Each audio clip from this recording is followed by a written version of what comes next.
emmène pour une nouvelle échappée vélo vert, destination Grand Air.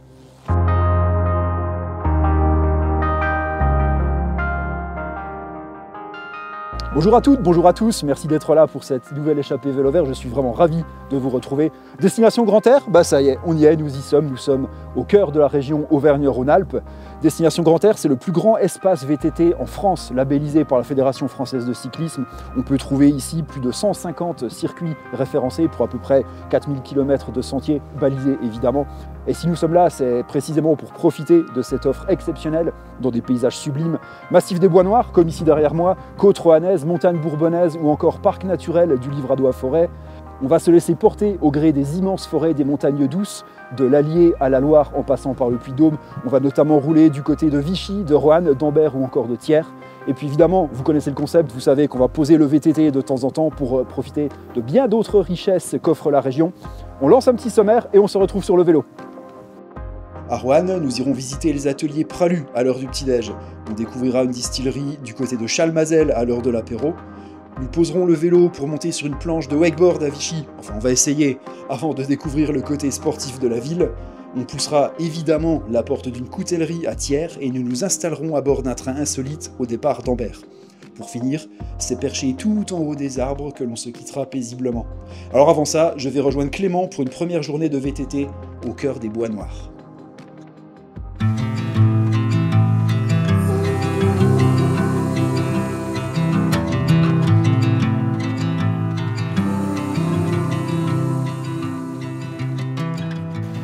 Bon Clément, tu es un peu le maître des lieux, alors je pense que tu connais parfaitement le massif des Bois Noirs. Explique-nous un peu où on va rouler alors, qu'est-ce que tu me proposes? Alors ici on va sur la Pierre Pamolle, c'est sur la commune de Volors-Montagne. C'est un circuit qui fait partie de l'espace VTT des Bois Noirs. Ouais, ben on voit le balisage évidemment, on est bien sur un circuit référencé comme je le disais tout à l'heure. C'est quel type de terrain là? Alors là c'est un chemin où on peut trouver tout type de terrain en fait. Parce qu'il y a à la fois du technique, il y a à la fois du roulant, et à la fois du spectaculaire, on peut dire ça comme ça. C'est un parcours quand même qui est assez exigeant et qui se prête très bien par exemple au VTT assistance électrique. Ouais, donc tu es un acteur impliqué sur tout ce qui est parcours ici. Voilà, je suis donc éducateur fédéral à la FFC, ouais. Bénévole, et donc au sein du VTT Club des Bois Noirs, je m'occupe d'une école VTT où on a une vingtaine d'enfants qui ont entre 8 et 16 ans. Okay. On leur fait découvrir tous les parcours de la région. Celui-là notamment alors du coup.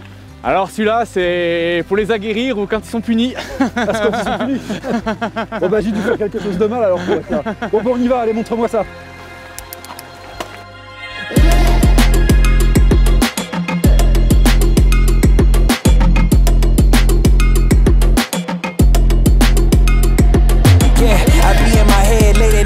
Contemplating all of my goals. Look, will I fold or will I chase them? I got adversity, two options. I can handle it purposefully or I can let it murder me. But sign up for war, point out the target, show me the giants. Hold your applause, just getting started, sending the lions. Ambition ain't for the weak, I see it before I speak. Ready and willing, is you ready for me? But I'm flying away, with or without your rain. Oh, you try to make me stay. Now there's nothing you can say, cause I'm flying away.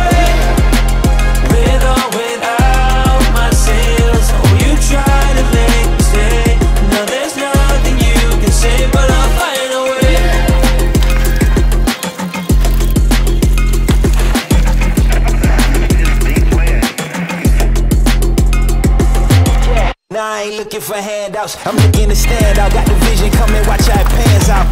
I've been writing my plans down, trying to stay focused, put out the notice. Who the goal is, me hands down. Yeah, no time for arguments, I cut out the politics, no. It's all my competence, I could cause your apocalypse. Ambition, it ain't for the weak, get it even when I sleep. Ready and willing, what you ready to say? But I'm flying away, with or without your rain. Oh, you try to make me stay. Now there's nothing you can say, cause I'm flying away. Cause I'm flying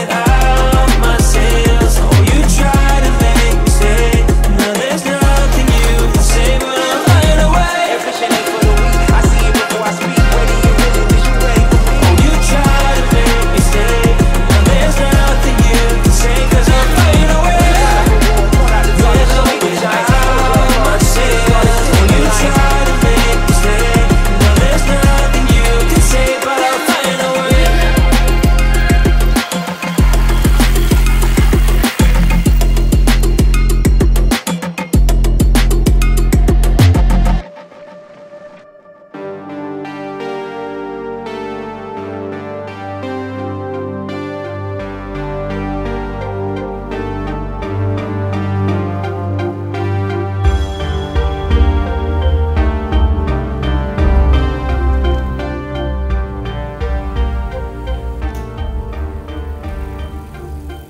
Bon Clément, on va terminer ici.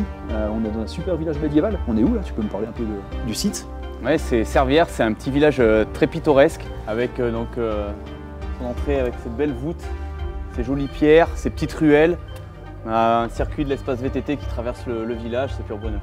Il y a combien d'habitants? C'est très calme là. Alors là, je dirais à cette période, il doit y avoir une vingtaine d'habitants à peu près.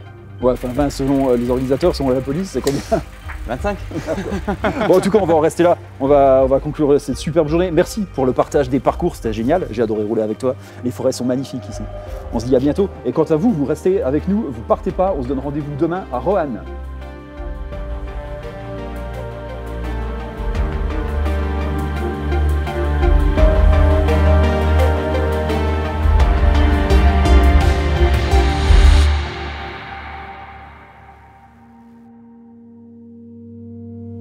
Et c'est à l'heure du petit-déj que je rejoins la maison Pralu, véritable institution à Roanne.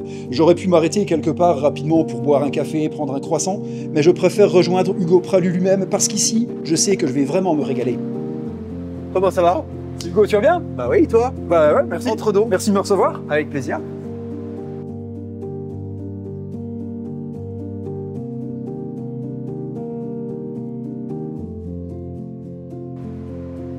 Impeccable. Est-ce que ça me va bien? Parfait. Bon Hugo, merci de me recevoir dans la maison Pralu. Avec On grand est là plaisir. pour parler essentiellement de ce trésor, la praluline, Ouais. qui fait la renommée de la maison. Alors tu représentes la 3e génération, hein, c'est bien ça? Est-ce que tu peux C'est ça. me reparler un peu de l'histoire, de l'historique de la société? Alors, l'historique, ça a commencé en 1948 avec mon grand-père et ma grand-mère à Roanne, du coup. Et puis, la praluline, c'est venu 7 ans plus tard. Donc, mon grand-père venait de s'installer avec ma grand-mère. Ma grand-mère avait du coup des pralines sur le comptoir qui traînaient. Elle les a données à mon grand-père en lui demandant de créer quelque chose à partir de ces pralines. Et du coup, il a décidé de les concasser, de les ajouter dans une pâte à brioche. Mais avec son petit tour de main, ses petits gestes et ses petites recettes, et puis il a sorti la praluline. Ouais, on parle d'un secret, hein, c'est bien ça? Tu me confirmes qu'il y a des choses dont il ne faut pas parler alors? Exactement, il y a plein de choses un peu secrètes dans la praluline. Alors, on ne citera pas lesquelles du coup, mais voilà. Et aujourd'hui, la praluline est le produit emblématique de la maison Pralu. Donc il y a eu Auguste, ton grand-père, François, ton père, et maintenant toi, Hugo, Exactement. chocolatier, pâtissier. Tout à fait. C'est combien de salariés qui travaillent chez Pralu? Ça varie en fonction des saisons, mais là, on va être entre 200 et 250. D'accord. Et vous avez combien de magasins en France? On a 19 magasins aujourd'hui. Bah écoute, je veux bien que tu me montres la manière dont vous procédez Et ben, je vais te montrer comment pour confectionner cette merveille. les pralines et comment on fait la praluline. Ça, c'est la confection des pralines du coup? Ouais, alors là, on est vraiment dans le cœur de la maison Pralu. Donc là, ici, on fabrique du coup les pralines. Ouais. Donc les pralines, c'est quoi? C'est des amandes et des noisettes. Tout ça, on va le faire torréfier et ensuite, on va préparer un sirop de sucre qui est rose du coup. Donc clin d'œil à la praline de Lyon. Et on vient enrober les noisettes et les amandes progressivement, comme ça, louche après louche. C'est combien de kilos par jour? Là, on est à 1 tonne 200 par jour. Et après, du coup, une fois que les pralines sont finies, on va les laisser reposer. Et là, on va venir les concasser, donc en petits morceaux, pour pouvoir les intégrer plus facilement dans la brioche. D'accord.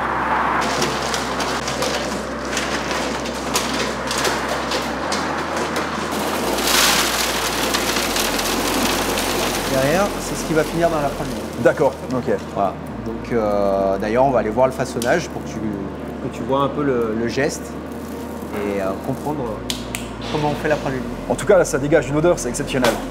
Donc, d'entrée de jeu, à 6h, À 6 heures, ouais. Stéphane, le grand chef, qui arrive là, qui a 35 ans de maison, qui a fait son apprentissage avec mon grand-père, qui fait la transition entre mon grand-père et mon père, s'occupe tous les matins de préparer la pâte. Et ensuite, on va la laisser reposer pour qu'elle se détende un peu, qu'elle soit plus facile à travailler. On vient l'étaler et ensuite on va ajouter les pralines. Et c'est combien de pralulines qui sont faites tous les matins? Alors ça dépend en fonction des jours. Fatalement, un mardi, c'est moins gros qu'un samedi. Eh oui. Mais on va dire, on est sur une moyenne là sur le Rouennais de 500 pralulines par jour. Là, on se retrouve avec des noisettes et des amandes qui dégagent un parfum de dingue et du coup qui va se retrouver dans la praluline à la cuisson. Et ensuite, de les intégrer de cette façon, c'est-à-dire que là, on vient étaler la pâte avec les pralines à l'intérieur, concassées. Et ensuite, on va faire comme un feuilletage. Ah ouais. Voilà, Ouais, donc on va refermer comme ça, une première fois. Voilà, et on voit déjà qu'il y a de la praline de partout. Donc là, on vient bien étaler. Et puis, histoire d'être sûr, on le fait une deuxième fois. Une nouvelle fois. Voilà. Donc 2 tours simples, comme on dit dans le jargon. On vient refermer comme ça. Et là, on vient la façonner.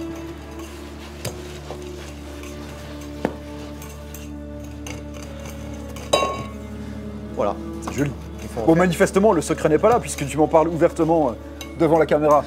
Non, il y a plein de secrets en fait. Le secret pour faire un bon produit, c'est d'être vraiment vigilant à chaque étape. Ouais. Donc là, chaque étape est importante. On fait des petits réglages du quotidien, voilà, les cuissons, il y a la météo qui joue, le temps de pause qui va jouer aussi, voilà, le geste, le coup de main.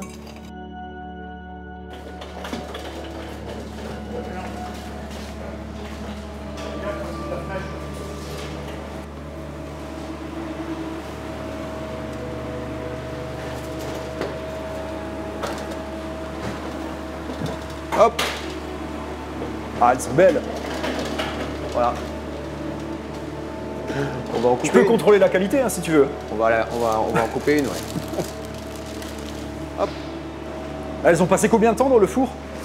Là, c'est 1h30 de cuisson. Donc là, hop, là, elle est nickel.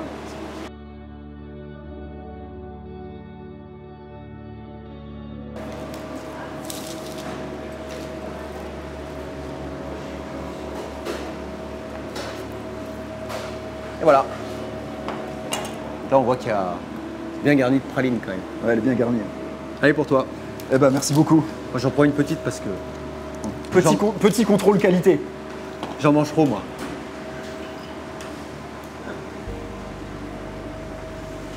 Ah, tu te débrouilles bien. hein. C'est exceptionnel. Et les équipes, surtout. Délicieux. Puis quand ça sort juste du four, là, comme ça, là, Ouais, là, c'est parfait. un peu tiède. Non, c'est vraiment très bon. Alors, la praluline n'est pas la seule spécialité de la maison. D'ailleurs, quand on se déplace dans les couloirs, on sent une forte odeur de cacao, Hugo. Oui, bah justement, regarde, là on est à la zone de stockage du cacao. Donc là, bah, par exemple, on a un sac de fèves de cacao.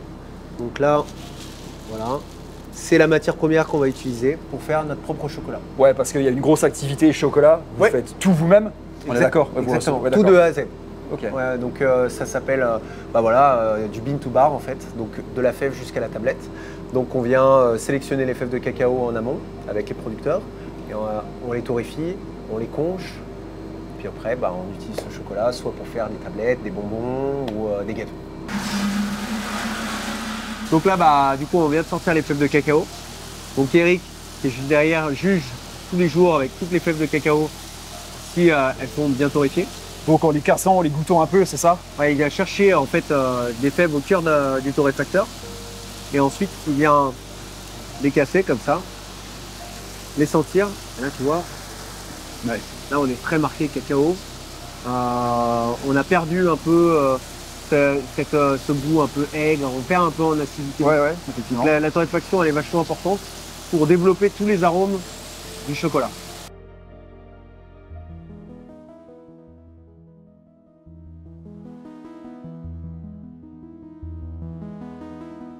Bon, alors, la maison Pralu est également connue pour deux spécialités, les fameuses barres infernales. Ouais. Et qu'est-ce qu'elles ont d'infernal, ces barres?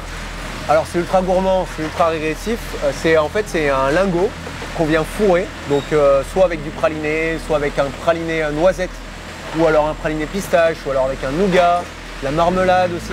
Toute une gamme de barres infernales, et elles sont toutes plus infernales les unes que les autres. Infernales parce qu'addictives, en fait, c'est ça? C'est ça, c'est très gourmand. En fait, ça c'est le truc que je ramène à la maison, et même en ayant le nez dans le chocolat toute la journée, si j'en ramène une, je la coupe, je commence à la couper, je la termine.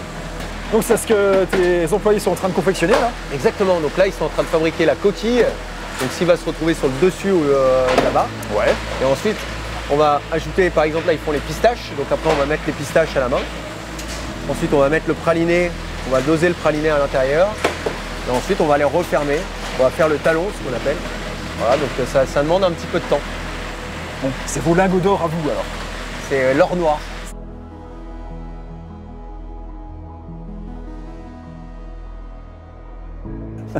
Bon Hugo, merci beaucoup pour la visite. Alors je suis un peu déçu, hein, finalement je m'en vais sans avoir le secret de la fameuse praluline. Mais bon, par contre je me suis régalé. Merci Bon, bah, pour tant tout. mieux. Bravo pour tout ce que tu fais, pour tout ce que vous faites. Merci, Et c'est puis gentil. comme j'ai pris un peu de poids là je pense, avec tout ce que tu m'as fait goûter, bah, il va falloir que j'aille pédaler maintenant. Ouais, je pense. Ça là, il y a matière à bien pédaler, je pense. Ouais. Merci encore. Allez, À ciao. bientôt. Au revoir. Salut.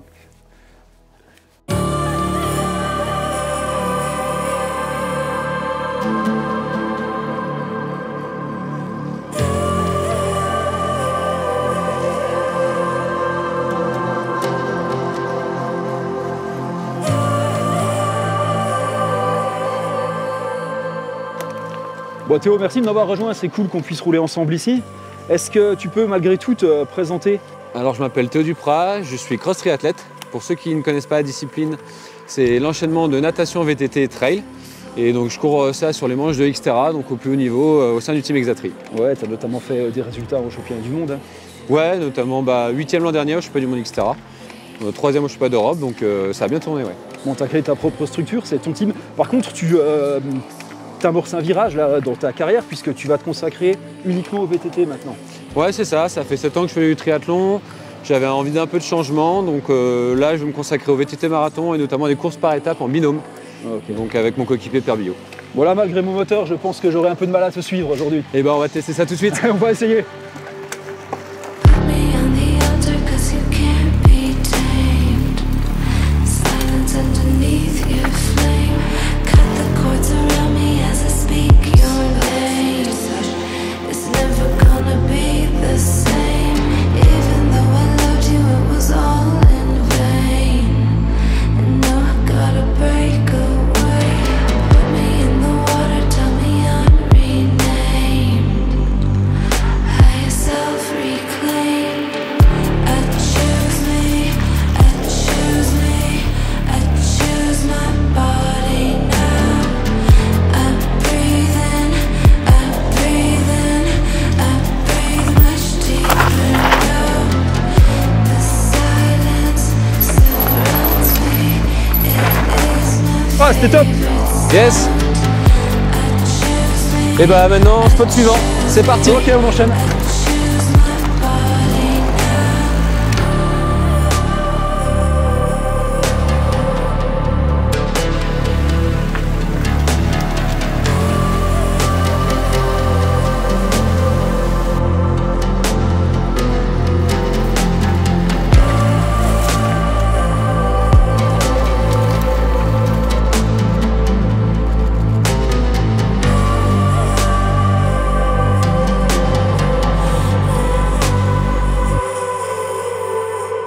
Oh, simmer down, you drive me crazy. I can feel my body shaking, shedding all the fear you gave me.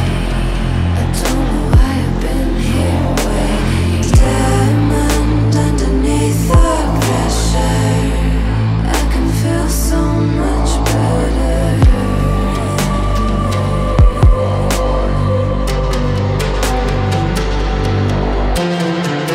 I choose me, I choose me, I choose my body now.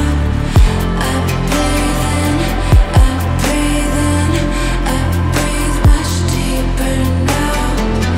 The silence surrounds me, it is my favorite sound. I choose me, I choose me. Ah, bon Théo, tu mets le rythme toi. Et bah ouais, il faut. Ouh, sacrée journée. Ouais, on a pu faire voir pas mal de choses, donc c'était vraiment chouette. Ouais, on a vu beaucoup de choses, c'est vraiment sympa à rouler ici. Par contre, on va commencer à mettre le clignotant parce qu'il fait sombre. Bon Théo, merci d'être venu jusqu'ici pour rouler ensemble. C'était vraiment sympa. Ouais, plaisir partagé. Ça fait toujours plaisir de faire découvrir des spots moins connus et tout aussi ludiques. Ah bah, c'était vraiment agréable. Je te dis à bientôt. Bonne continuation avec le team et avec toutes les courses qui vont arriver. Bon, quant à nous, on se retrouve demain du côté de Vichy. On va changer un peu de décor et puis on a encore de belles choses à voir. Salut, salut! La montagne bourbonnaise. Je laisse Roanne derrière moi et je traverse quelques nuages pour monter rejoindre Antoine qui m'attend tout là-haut sur le plateau de la Verrerie.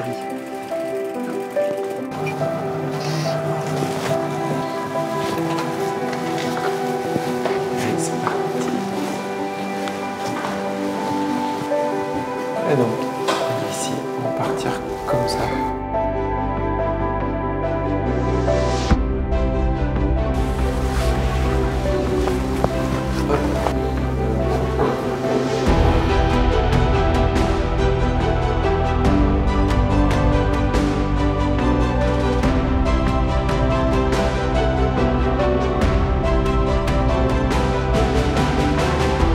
Destination Grand Air, ça continue aujourd'hui. Alors on change complètement de décor. Cette fois, on est plutôt du côté de Vichy.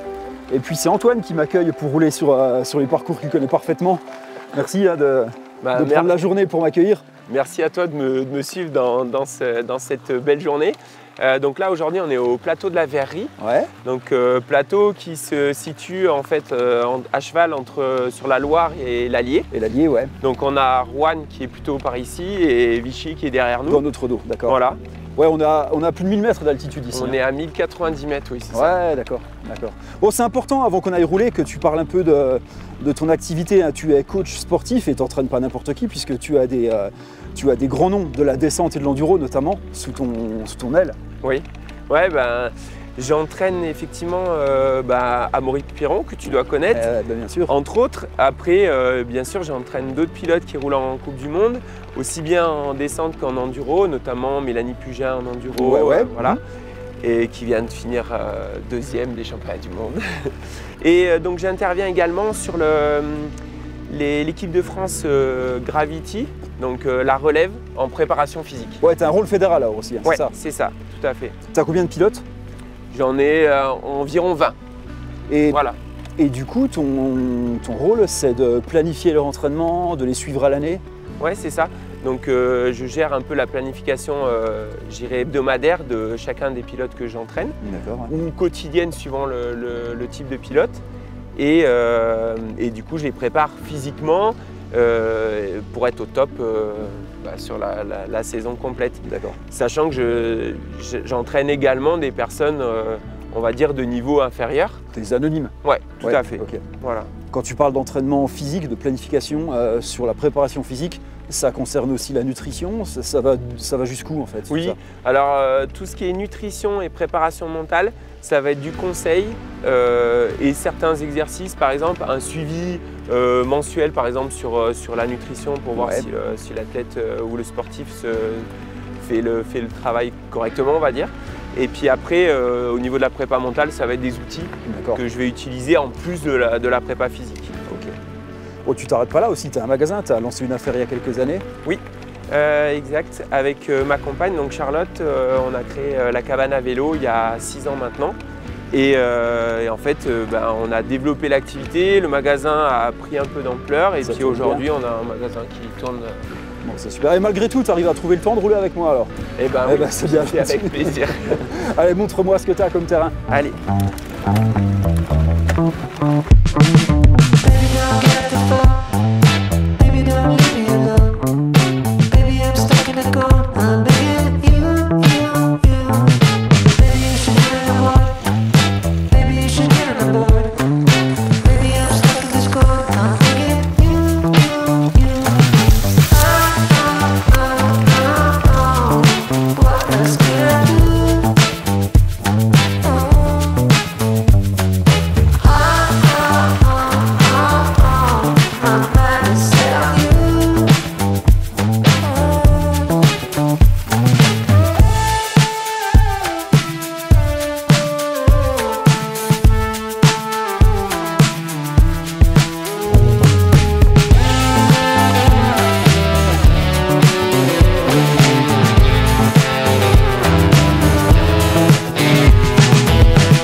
très vite. Bonne continuation à toi comme à tes pilotes. Vous restez avec moi. On a rendez-vous du côté de Vichy, c'est pas très loin. On a rendez-vous sur un autre plan d'eau d'ailleurs. Et ce sera pas pour faire du vélo. Une petite surprise. Allez, venez.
Ouais, Stéphane, je suis encore tout essoufflé là.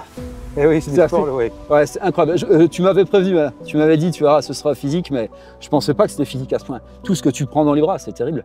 Bon, j'ai eu du mal, forcément, moi j'en avais jamais fait, c'est une initiation. Bon, Stéphane, tu es responsable nautique au club nautique de Vichy. On commence à la barre parce que c'est plus facile de se redresser, c'est ça? Voilà, c'est plus facile, on est plus tiré vers le haut, la barre est fixe. Et là, on est quand même, on est pratiquement dans 100% de réussite. Mine de rien, tu as réussi à glisser sur l'eau. Parle-moi un peu du club nautique, s'il te plaît. Vous êtes super actif, hein, parce que je vois qu'il y a énormément de pratiques différentes. Ici, sur le plan d'eau déjà, il y a de l'aviron. Ce week-end, il y a un gros triathlon, il y a un Ironman, il y a des compétitions de canoë, de show nautique, il y a beaucoup de choses. Vichy est une ville sportive. Après, nous au club, on a déjà 3 sports, le ski nautique, la voile, le paddle. On fait à peu près 800 tours de ski par été avec notre bateau. Et moi, je fais à peu près 150 stages par été pour les jeunes. D'accord. C'est aussi la voile qui tourne énormément puisque tu accueilles, enfin vous accueillez énormément de classes en fait. La voile tourne plus toute l'année, ouais. Parce que nous on débute début mars et on finit fin novembre. Donc on a 3 mois de off, on va dire, parce que le lac est gelé, il y a des crues, etc. Ah bah, mais sinon on est vraiment, la voile tourne vraiment toute l'année, on a une école de sport à l'année. Ouais. Et ce qui est vraiment intéressant, c'est que là on est quand même au centre-ville en fait, on est vraiment au centre-ville. Il est juste derrière, à côté, à proximité directe. Et ouais, c'est un gros avantage. Il y a peu de plans d'eau en centre-ville. Bien sûr. Et donc du coup, c'est aussi ce qui fait que l'on marche bien. Les gens peuvent venir en train et on est à 10 minutes de la gare à pied. Les jeunes peuvent venir à pied faire leur sport. Donc c'est un gros point fort. On n'a pas de marche. On travaille aussi pas mal avec le public en situation de handicap. Donc on n'a pas de marche. C'est très rare. Donc on a franchement un chouette plan d'eau à Vichy. Parle-moi aussi de l'offre que vous proposez pour les gens comme moi, alors les novices, et puis ceux qui ont envie de se faire plaisir sans inscription, enfin sans être adhérents au club. Alors nous, on vend des sessions de 10 minutes, c'est en général ce que tout le monde vend, hein, parce que tu as vu que 10 minutes, ça tire assez. C'est largement suffisant pour une première. Ouais, voilà, c'est suffisant. Donc voilà, on peut venir au club et prendre rendez-vous. Les jours qu'il fait beau, c'est très prisé, donc forcément, là, il vaut mieux prendre rendez-vous. Ouais, ouais. Sinon, on a un site sur Internet, là, Club Nautique de Vichy. On peut s'inscrire et payer en ligne directement pour faire du wakeboard, du ski nautique et un peu de bouée tractée aussi pour ceux qui ont le côté un peu plus ludique, quoi. Malgré toute la galère que j'ai suivie pour essayer de me redresser et de tenir, j'ai l'impression qu'en quelques séances, on peut s'y faire assez vite. Eh ben oui, tu sens que ça vient finalement. C'est comme tout, plus on prend l'expérience, moins on force. Ouais. Donc là, tu as fait le plus dur en fait, te lever, trouver de la stabilité. Le coup d'après, tu vas dire, bon, j'ai compris, je vais moins forcer sur ma jambe arrière, etc. Ouais. Et puis, on va dire que cette séance un peu difficile, en 3-4 séances, tu es à l'arrière du bateau en train de te faire plaisir. Bon, il va falloir que je revienne alors. Voilà. Est-ce que tu peux me ramener à quai parce qu'on est attendu du côté du centre-ville précisément. Et puis je te remercie en tout cas pour la découverte. C'était vraiment sympa. J'ai les bras qui tremblent mais c'était sympa. Super.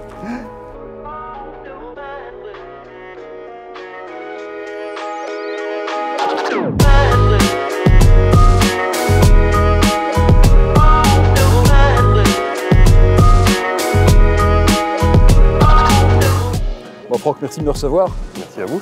On a fait énormément de sport aujourd'hui. On a commencé par le VTT aux environs de Vichy. On a terminé en faisant du wakeboard, en essayant de faire du wakeboard.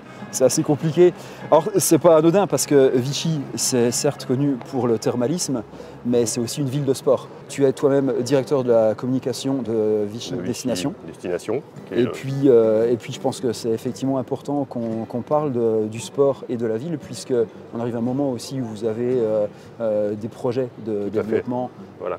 Des projets de développement qui sont liés à UNESCO, Ouais. au classement, à l'inscription de la ville à UNESCO, avec une partie tourisme, mais il y a une partie sport en fait, qui est sous-jacente dans UNESCO, puisque il faut savoir que la ville a de très longue date une tradition autour de l'accueil, du bien-être et de la remise en forme. Ouais. Tout ça lié au thermalisme. Déjà à l'époque, dans le thermalisme, les prescriptions médicales, il fallait remettre son corps en mouvement. Donc là, on est dans le cœur de ville, le parc des Sources. Il faut savoir que le parc a été construit pour ça, pour que les curistes viennent remettre leur corps en mouvement. Les galeries que vous avez autour ont été construites pour que les curistes puissent remettre leur corps en mouvement. Et même les parcs que vous avez traversés, qui sont en bord de lac d'Allier, ont été créés par Napoléon III pour créer une promenade champêtre. Et puis il y a eu une deuxième phase dans les années 60, au moment où le thermalisme a commencé à marquer le pas, où le maire de l'époque s'est dit qu'il fallait repositionner un petit peu la ville, la réorienter sur cette partie remise en forme, bien-être, et il a décidé de construire en rive gauche un parc omnisport où se pratique à peu près 25 disciplines et un bassin olympique d'aviron avec la création d'un barrage. Donc, On l'a vu tout à l'heure, effectivement. des travaux monumentaux qui ont permis de redonner une grande part à l'activité sportive. On l'a vu, pour la ville. des tribunes vraiment en bord de C'est plan ça. d'eau pour suivre les compétitions, des infrastructures très modernes. Ouais. C'est assez impressionnant à voir d'ailleurs.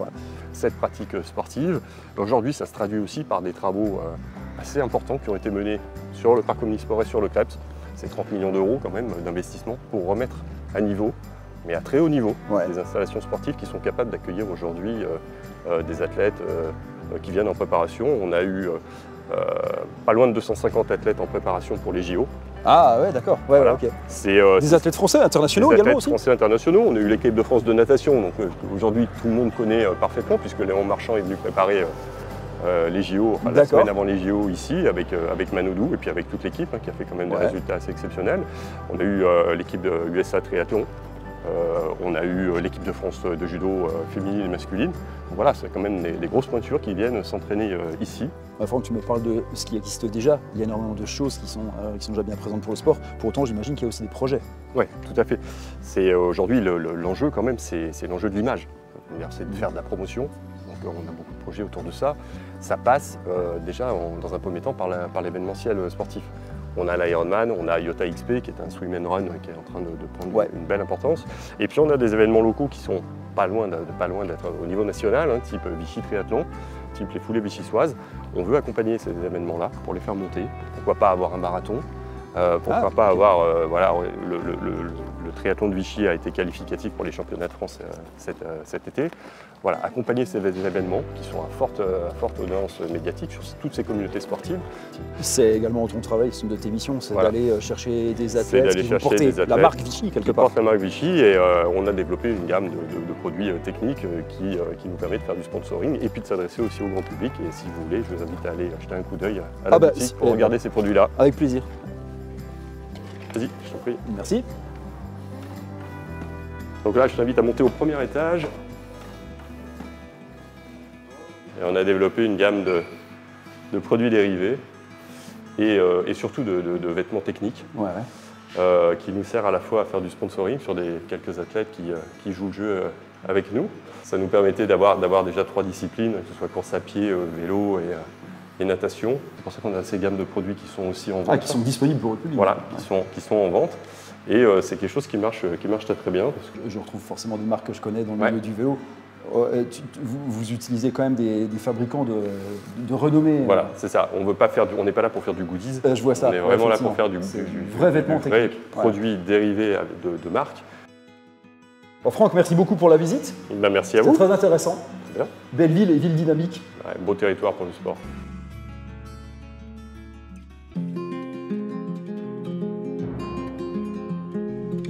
Je Je reprends de l'altitude ce matin et je rejoins mon nouveau guide. Cette 4e journée, je vais la passer dans le parc naturel du Livradois-Forêt, entre les villes de Thiers et d'Ambert. Bon Aurélien, on pouvait pas rêver mieux comme météo, là. La lumière est absolument magnifique. Non, ouais, on est pas mal. Explique-moi où on est alors là précisément. On est en plein cœur du parc naturel régional du Livradois-Forêt et on est même sur les plateaux des Hauts-de-Chaume. Donc on est à la jonction entre le Puy-de-Dôme et la Loire. Ouais, à cheval sur les 2 départements. Du coup. Exactement, ouais. On est à quelle altitude? On est à peu près à 1400 mètres d'altitude. Ça monte jusqu'à un peu plus de 1600 mètres ici. Bon, écoute, si tu me parles de tout ça, c'est parce que tu es d'ici, tu connais parfaitement toutes ces pistes sur lesquelles on va rouler. Exactement. Présente-moi un peu ton activité. Je suis moniteur de VTT donc, sur Ambert. Et je propose différentes activités, de la location VTT sèche à l'accompagnement bien sûr, et aux navettes enduro que je fais beaucoup, et au savoir rouler dans les écoles. Enfin, voilà, faut être très polyvalent pour travailler ici en VTT. Quand tu parles d'enduro, là on va rouler un peu sur le plateau, ensuite on ira sur tes pistes d'enduro précisément. Ouais, tout à fait. Ça fera encore une belle journée au grand air. Exactement. Ah bah tiens, ça tombe très bien ça. On y va? Allez, on y va. Allez, c'est parti.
Ok, bah là Thibaut, du coup on a changé d'environnement.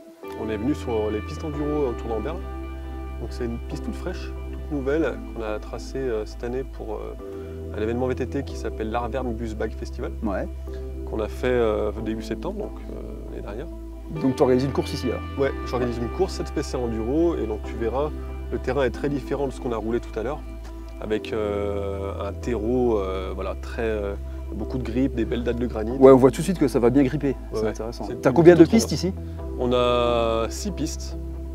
Ouais, on a 6 pistes officielles. Avec quel niveau de difficulté? C'est assez accessible. Disons que c'est très flowy, tu vois, on va trouver toujours un peu de rythme, on va pas trop casser nos virages, donc ça va être vraiment tout le temps. Ouais, ok. D'accord. Ouais. Bah écoute, je te suis sur la première. Ouais, allez, je pense qu'on va s'amuser ici. Ouais.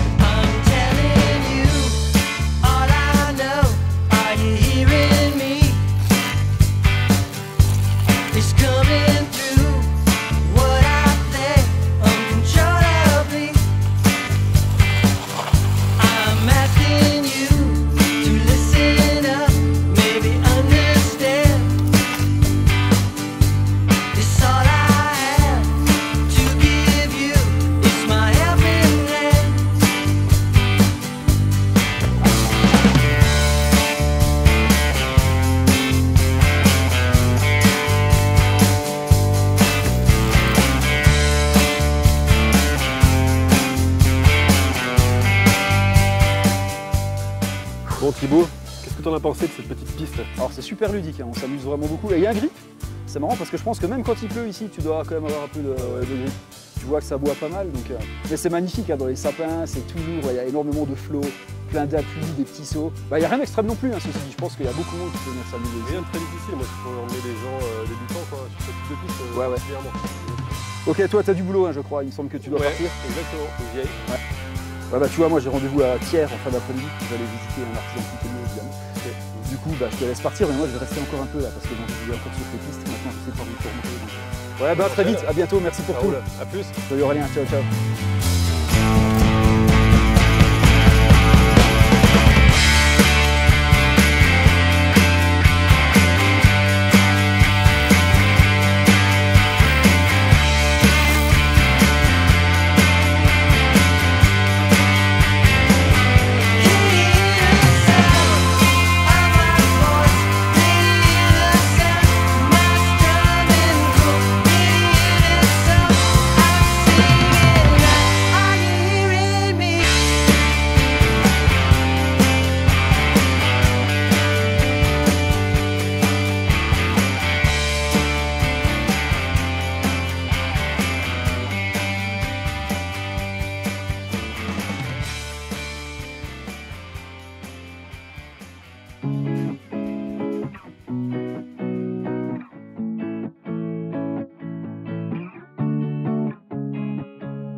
Thiers, capitale de la coutellerie. Comment est-ce que j'aurais pu passer ici sans pousser la porte d'une maison renommée ?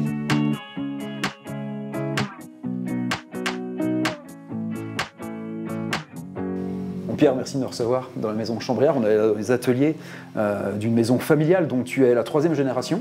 Donc l'activité de la maison, c'est la production, évidemment, c'est la restauration. Il y a une partie négoce puisque vous avez des boutiques. Alors c'est principalement nos 2 magasins mitoyens, donc dans le centre de Thiers, auquel s'est ajouté au fil du temps, parce qu'avant il n'y avait que la boutique avec mes grands-parents, et l'atelier est venu ensuite avec l'impulsion notamment de mon oncle et de mon père, pour à la base tout ce qui était entretien, réparation, et la fabrication est venue naturellement et petit à petit à partir de 1998. D'accord.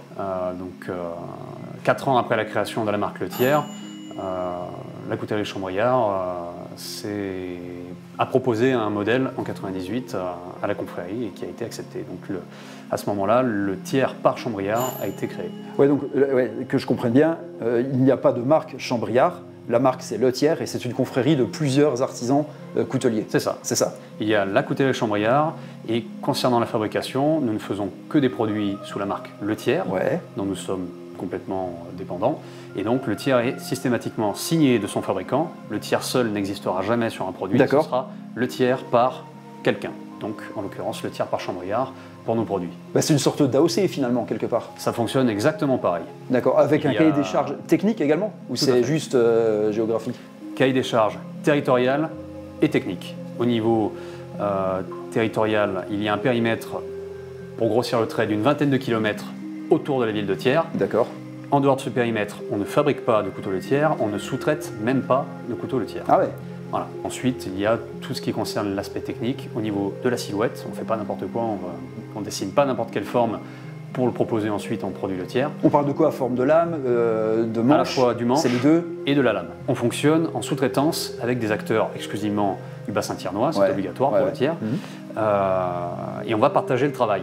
À ma connaissance, il n'y a aucun coutelier à Thiers qui concentre 100% de ses étapes de fabrication dans son atelier sous le même toit. D'accord. Quelle que soit la production, en couteau pliant, couteau de table, couteau de cuisine ou quoi que ce soit d'autre, on touche à plusieurs métiers, parfois très spécifiques, qui nécessitent un savoir-faire spécifique, du matériel spécifique, donc des investissements importants.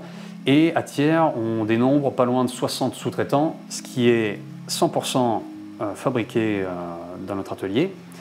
C'est toutes les pièces, on va dire, customisées, qui reprennent du coup les modèles qu'on a déposés à la confrérie, nos modèles Le Thiers par Chambriard. Et ces customisations vont se traduire par l'utilisation de matières plus spécifiques qu'on ne va pas retrouver dans nos modèles de série. Comme lesquels? Des bois précieux, des matières fossiles. On va faire aussi des décorations beaucoup plus fines. On va parler notamment de gravure, de guillochage pour la série et de gravure pour les modèles customisés. Bon, alors, par contre, Pierre, explique-moi pourquoi Thiers est connu pour sa coutellerie. Qu'est-ce qui fait que l'art de la coutellerie ici à Thiers? La coutellerie remonte à 8 siècles en arrière. Dès le Moyen-Âge, on a retrouvé des traces du travail de l'acier qui a pu se faire grâce à la maîtrise du cours d'eau qui traverse la ville, la Durolle. Ah ouais, ok. Voilà. La Durolle a été détournée à plusieurs endroits pour pouvoir lancer des rouets qui actionnaient des machines qui, à l'origine, étaient utilisées pour la papeterie, puis pour la tannerie. Et le travail de l'acier est venu en 3e position et a supplanté les 2 premiers métiers. Et à tel point que, au milieu du Moyen-Âge, il y avait déjà un grand nombre d'ateliers qui travaillaient l'acier pour la coutellerie. On a retrouvé des documents attestant d'une confrérie, d'une association, on ne parlait pas de syndicat à l'époque, d'artisans couteliers qui s'étaient organisés autour de leur savoir-faire. Déjà au Moyen-Âge. L'explosion, c'était vraiment la révolution industrielle, évidemment, où là, on dénombrait, il faudrait vérifier les chiffres, mais on avait entre 10 et 20 000 personnes qui faisaient des couteaux tous les jours à Thiers. Tout à l'heure, quand on est arrivé, j'ai vu une dame qui vous a amené un couteau à réparer. C'est une activité que vous faites régulièrement, ça? Très régulièrement. Restauration, ça fait partie de... Affûtage, réparation, restauration, entretien. C'est quelque chose qu'on fait toutes les semaines. Donc des particuliers viennent régulièrement avec des couteaux cassés, usés. Particuliers et professionnels.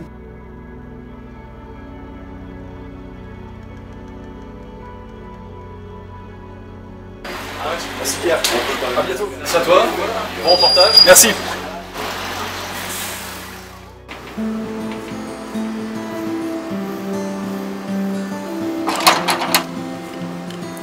Allez, on va le mettre en haut.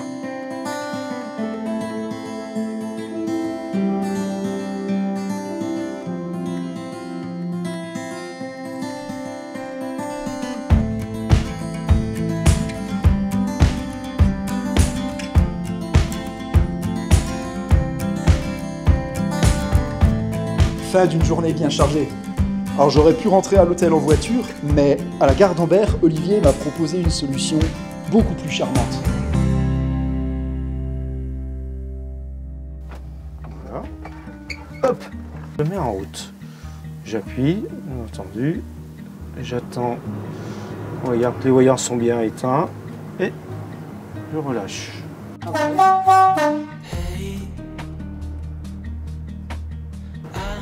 Et on est parti. Bon Olivier, c'est un vrai privilège là que tu m'offres.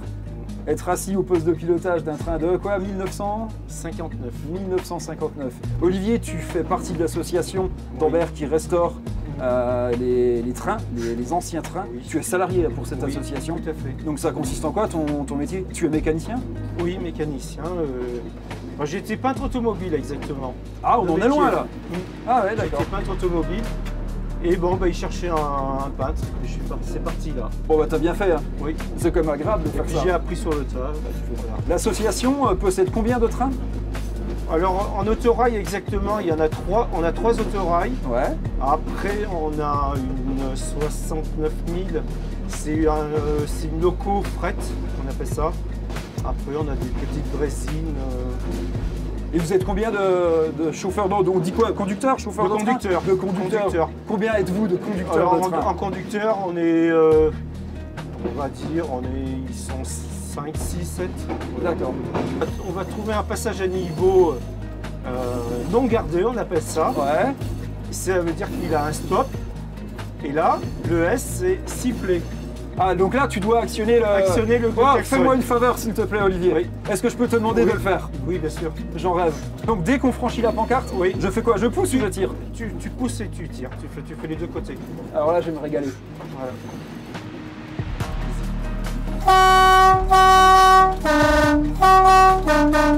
Voilà. C'était beau, ça? Voilà, c'est un autre passage à niveau non gardé.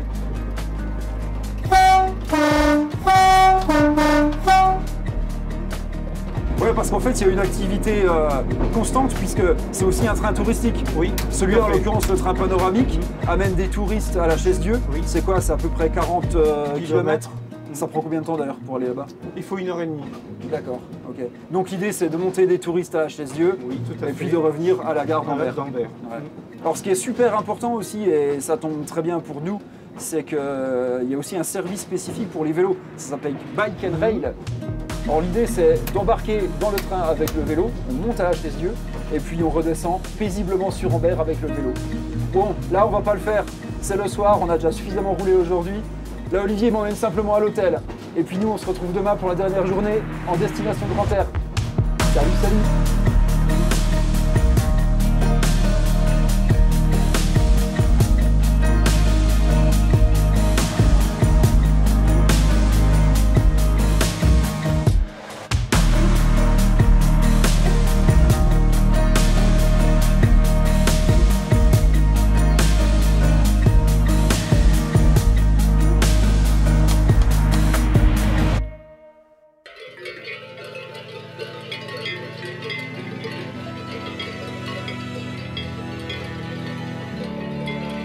Les brebis s'écartent devant nous. Elles nous ouvrent l'accès au sommet, au-dessus de la station de Chalmazel. Les monts du Forêt, un paysage magnifique à perte de vue que je vais découvrir cette fois avec Félix.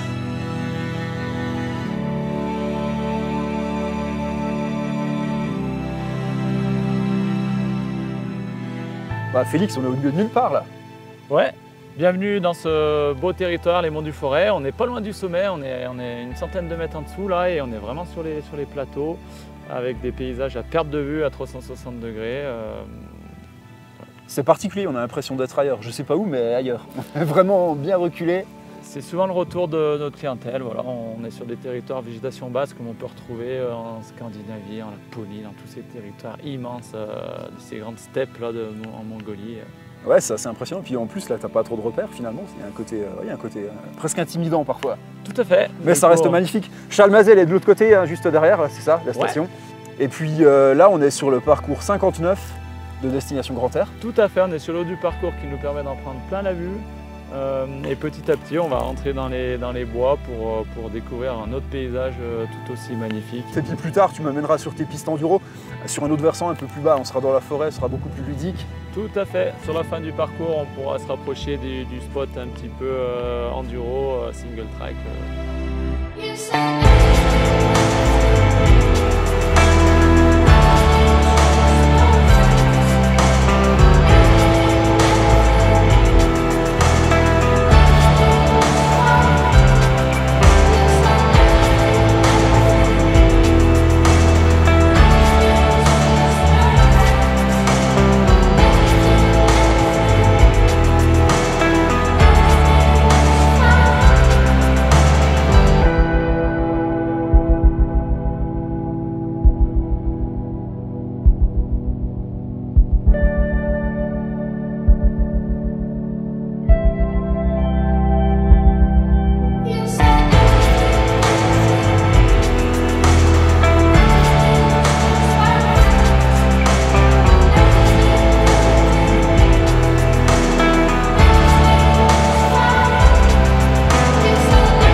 C'est là que tu amènes tes clients aussi également, Félix?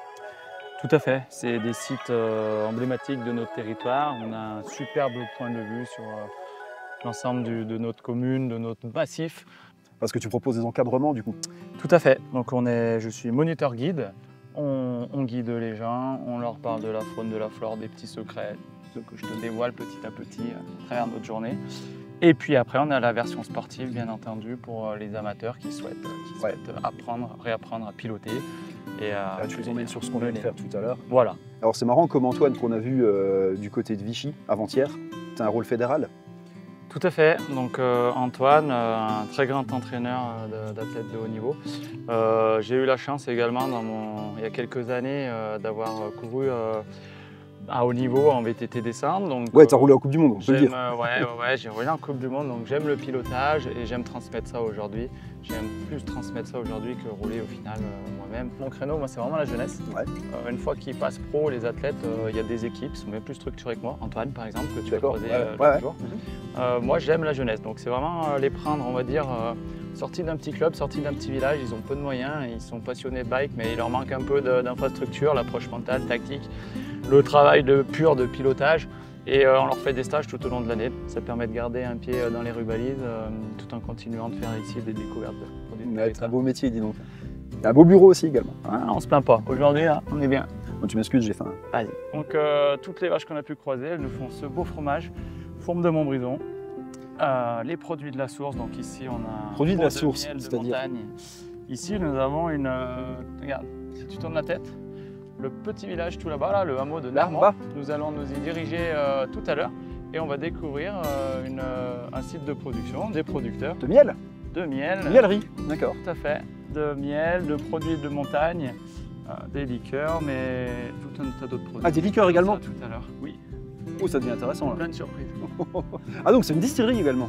Tout à fait. Distillerie de la source. Compris, par contre là, on est sur une fourme de Montbrison, pas d'Ambert. Tout à fait. Non. J'ai pas commis l'erreur. Souviens-toi là-haut sur notre montagne, nous étions vraiment sur une limite de partage de territoire. Exactement. Mais il ne faut pas oublier qu'on est sur un massif. Donc on produit de la fourme et ensuite en fonction du versant sur lequel on est, elle peut être d'Ambert, de Montbrison, de Valcivière. C'est un peu chacun qui protège son canton. C'est pas tout à fait la même recette. Ici, je te fais déguster une fourme de Montbrison produite par Hervé Mons, maître affineur. Donc là, on va être sur un produit tip top. Tu vois, on peut voir c'est près derrière là sur la montagne de Sauin. Alors regarde Thibaut, petit challenge, challenge de la fourme. Parce qu'on rigole pas avec la coupe de la fourme, hein, si j'ai bien compris. Ça, où on arrête l'activité. Tu prends ton couteau une main, ta belle fourme, tu la présentes bien, faut faire gaffe.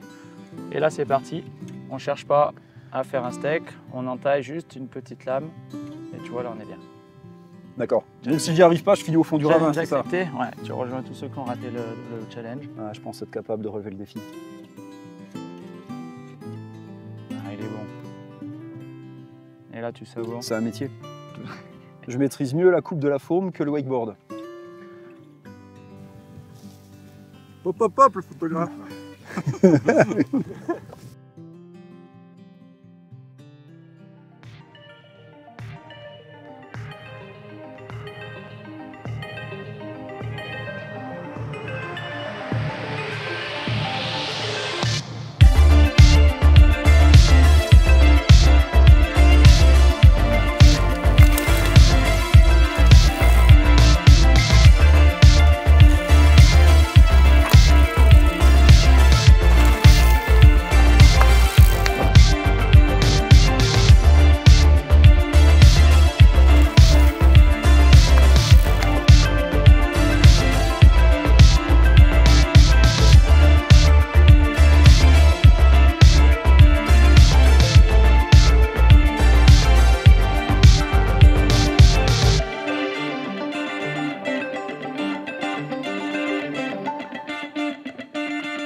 Allez, parfait, il est là. Salut Flo. Salut, ça va? Je présente Thibaut. Salut Thibaut. Salut, Florent. Enchanté. Enchanté. Comme je t'en ai parlé tout là-haut sur la montagne, c'est Flo, mon ami et mon ancien associé, du coup, avec qui on a démarré cette belle aventure, la Source Distillerie. Ouais, on a fait une petite pause gourmande tout à l'heure sur le vélo. Félix m'a fait goûter ton miel et alors j'ai appris que tu distillais de l'alcool également. Ouais, donc on a le côté ruche et le côté distillerie et un petit côté pépinière aussi. Ouais. Ça fait combien de temps que tu fais ça? Pépinière et ruche, il y a 12 ans, et la distillerie, on avait attaqué il y a 6 ans avec Félix. Ouais. Donc vous l'avez créé ensemble, la distillerie? Ouais, c'est ça, ouais. D'accord. Tu fais quoi comme alcool alors? Eh ben, on a attaqué par petite sœur, grande sœur, donc en gros c'est à base de vin et de gentiane. On a développé ça un peu en soirée. Parce que nous on était vraiment plus gentiane, les copains un peu moins. C'était une idée de soirée donc à la base? Ouais, c'était ça, ouais. Ouais. Ok, ouais. D'accord. Et puis après, les parents des copains en voulaient, donc du coup, ça nous a donné l'idée en fait de lancer un peu le truc. Quoi, au final. Mais le catalogue est large, parce qu'en même temps que je te parle, je vois des bouteilles. Alors je vois du pastis forésien, de la vodka. Qu'est-ce que tu proposes d'autre?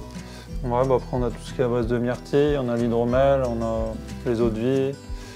Après on a un peu des produits dérivés aussi, vinaigre, moutarde, des choses comme ça. Ouais, d'accord. Et en fait l'idée c'est de produire au maximum avec les plantes et tout ce que tu peux trouver à proximité alors. Ouais, c'est ça, ouais. Ouais, d'utiliser au max soit des plantes sauvages, soit des plantes cultivées.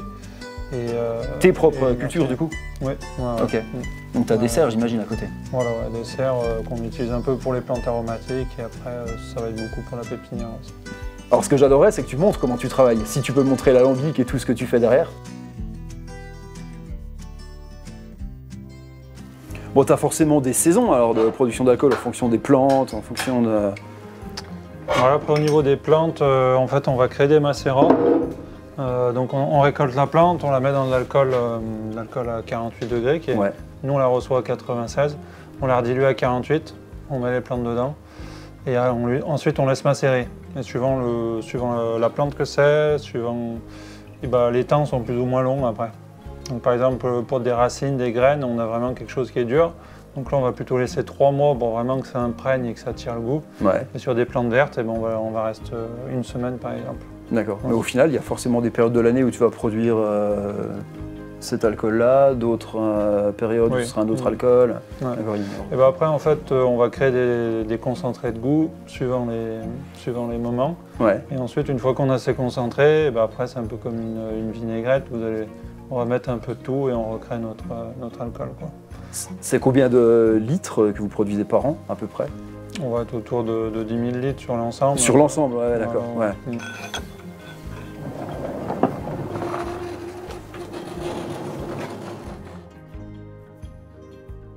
Voilà l'alambic. Donc c'est avec ça que vous faites tout alors? Ouais, on fait surtout l'alambic, nous il nous sert pas forcément à distiller l'alcool pur parce que ça c'est encore des alambics qui font 50 000 litres. Nous c'est vraiment pour travailler le goût. Il y a des choses qu'on peut pas, en gros il y a des choses qu'on va faire macérer. Donc par exemple ça c'est un extrait de macération, on voit macérat de sapin. Donc là il est à 48 degrés, vous voyez. Donc là on est sur une macération et des fois on veut trouver la subtilité du goût, on veut lui créer de l'ouverture. Et donc là avec la macération on ne peut pas le faire, donc on le repasse dans l'alambic. Tu repasse dans l'alambic, ça crée des choses plus aériennes, plus ouvertes, un peu comme le gin, je ne sais pas si tu connais le gin. On a quelque chose plus aéré quoi. Bon du coup tu m'as mis l'eau à la bouche Florent. J'aimerais bien que tu fasses déguster quelque chose quand même. Ouais, on va les goûter au magasin. Ouais, ça m'intéresse beaucoup.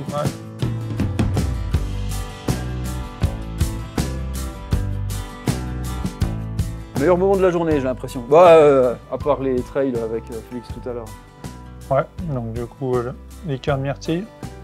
Celle-ci, c'est identitaire chez nous. Donc du coup, la myrtille, pour vraiment qu'elle ressorte, il lui faut quand même beaucoup de sucre.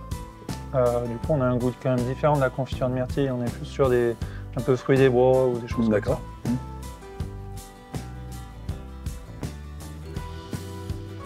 Ouais, très parfumé. Ça sent bien le côté boisé, à la fois fruits rouges et boisés. Donc voilà, après on a celle-ci, c'est un peu... ça a été la première qu'on a fait avec Félix. Ah ouais, la petite sœur. Petite sœur, ouais. Donc là, on est sur des fleurs de montagne, tout ce qui est sur les plateaux, vous avez dû faire avec Félix ce matin. Là. Ah bah ouais, on a roulé là-bas ce matin. On prend ça là-bas. Donc gentiane, on est d'accord? On a un petit peu de gentiane qui va donner un petit peu comme le martini sur la fin de bouche. Mais après au début on reste quand même très floral. Déjà au nez, elle est vraiment très parfumée. Maintenant on a des goûts un peu noisettes aussi, on a plusieurs goûts.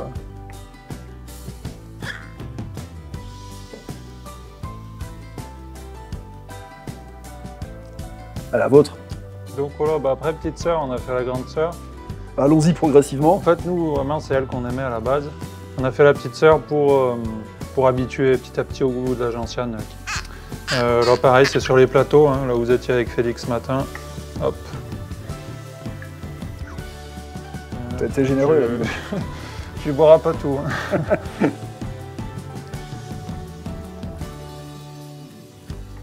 Ouais, il y a quand même beaucoup plus d'amertume. Ça part vraiment en bouche, on a sur fin de bouche, un peu dans la gorge. Allez, ton avocat. Donc ça, on est sur l'eau de vie de gentiane, donc on est vraiment encore un peu de gentiane. Ok. Framboise, donc là c'est un producteur qui est juste en dessous. Donc pastis, chez nous c'est toujours sans eau. Enchaîner, tiens la vodka, je crois que je vais pas goûter. Si, mais on l'a déjà goûté. Ah ouais, on va la regoûter. Il a goûté. Non, elle est bien la vodka. Merci.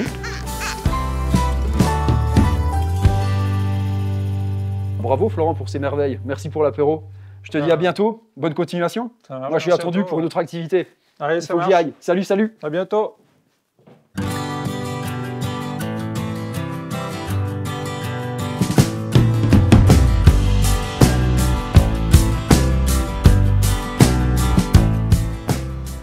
Salut Justin. Salut. Comment tu vas? Ça va et toi? Ouais, ça va, ça va. T'as trouvé? C'est Ouais, bon. bah écoute, ouais, ça s'est bien passé. Quelques expériences insolites. Exactement. On y va, c'est par là, c'est ta forêt ça? C'est ça, voilà, on va aller dans les hêtres. Alors Justin, toi tu as une spécialité insolite, c'est la grimpe d'arbres. C'est C'est ça. pas du tout l'acrobranche, on est d'accord, il n'y a aucun rapport. Non, c'est ça, ouais, la grimpe d'arbre, du coup, déjà, la particularité, c'est que c'est une installation qui est éphémère. Donc on va pas laisser nos installations, on essaye de respecter l'arbre un maximum, on va pas couper de branches vivantes ou etc. Et Tu voilà. fais avec ce que tu as en fait. Ouais, c'est ça. Voilà, tu t'adaptes d'abord à l'arbre pour faire ton atelier dedans. C'est pas ton atelier qui s'adapte à l'arbre. Mais c'est quoi les ateliers alors justement? Alors les ateliers, là sur ce lieu, j'en fais 3. Il y a, comme on voit ici, là c'est un atelier moulinette. Donc là on peut monter jusqu'à 25 mètres de haut. L'idée c'est qu'il y a un assureur et un grimpeur, un peu comme en escalade. Et on grimpe à l'aide des branches. Évidemment. Voilà, c'est ça, on est toujours tenu. Et c'est le collègue qui nous tient, donc c'est D'accord. pas mal pour la confiance en l'autre, pour les enfants, etc. Et après il y a l'atelier catapulte, je l'appelle. Catapulte. Voilà, tu vas essayer ça tout à l'heure. Donc Bah ouais, l'idée je vais là c'est essayer. de...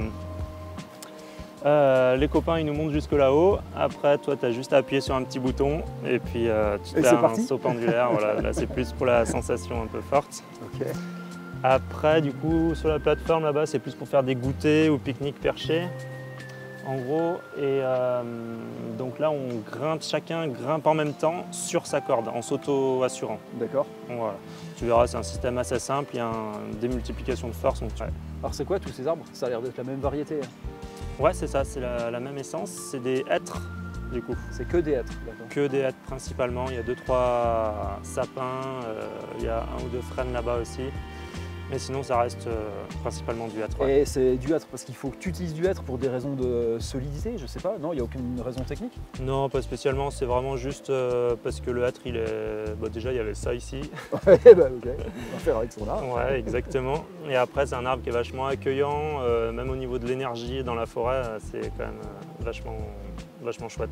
Ouais, c'est chouette, par On contre se c'est sent impressionnant, bien. la forêt je la trouve vraiment impressionnante ici. Ouais. En plus avec la pente qu'il y a juste à côté. C'est Ouais, ça, t'as on un côté appelle ça cathédrale. Voilà, c'est ça, on appelle ça les forêts cathédrales Ah bah, justement. Ouais. Et quelle est l'offre alors? Qui est-ce que tu accueilles ici sur tes activités? Alors là du coup j'accueille du particulier, des centres de loisirs, des écoles. Je fais des petits séjours aussi sur 4 jours où les jeunes ils restent en immersion nature dans la forêt, sur le lieu, où je les sensibilise un peu à l'environnement, etc. Et après du coup soit ils viennent à la demi-journée, donc ça dure 2h30, 3h à peu près l'animation. La journée ça dure à peu près 6h. Ils viennent de 10h, on mange dans les arbres, après Ah ouais, on bien, redescend, on fait l'atelier moulinette, la catapulte, avec un petit jeu au début. Et après on peut aussi passer la nuit dans les arbres, voilà, où on dort à la belle étoile en Donc la hamac. voilà, c'est ça, dans un gros hêtre qui est un peu plus haut. Ça doit être impressionnant ça. Ouais, ça fait une belle expérience. Bah écoute, j'aurais pas le temps de dormir dans l'arbre, mais je suis bien preneur de quelques sensations fortes.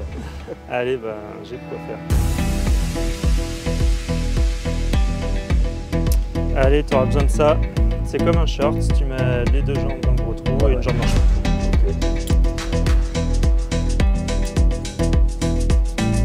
Les poches elles sont fermées.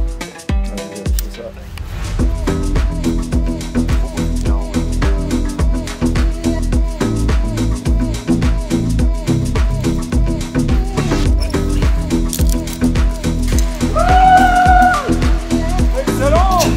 Yes, c'est trop bon!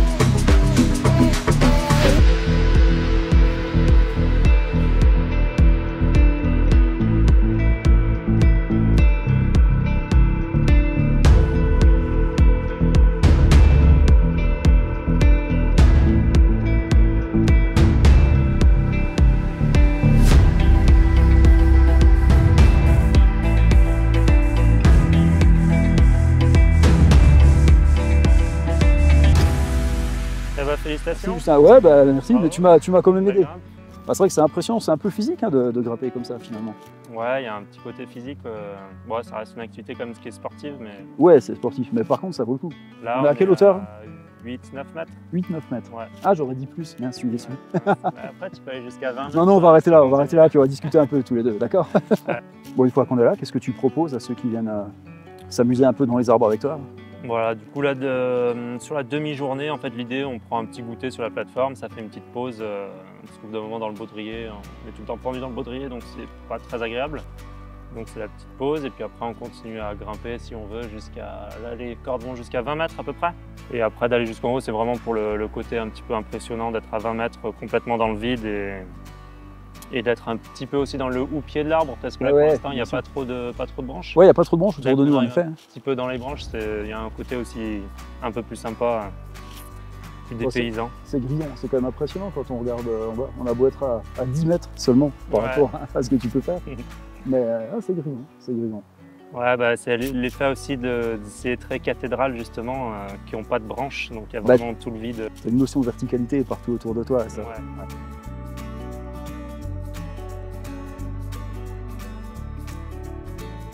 Merci Justin pour cette expérience insolite. C'est d'ailleurs ici, perché au haut des arbres, que mon trip en destination Grand Air s'achève. Je remercie l'Office du tourisme de Loire-Forêt, je remercie l'Office du tourisme Vichy Destination, le Bureau du tourisme du Livradois-Forêt et Roannet Tourisme. Un grand merci évidemment à la région Auvergne-Rhône-Alpes pour l'accueil. Merci évidemment à Nico Joly pour les photos, Jordan Collin pour la production. Merci à vous surtout de m'avoir suivi pendant une semaine. Alors je vous dis à très vite dans le magazine qui est en kiosque actuellement. Et puis à bientôt pour la découverte d'un autre territoire. Salut, salut!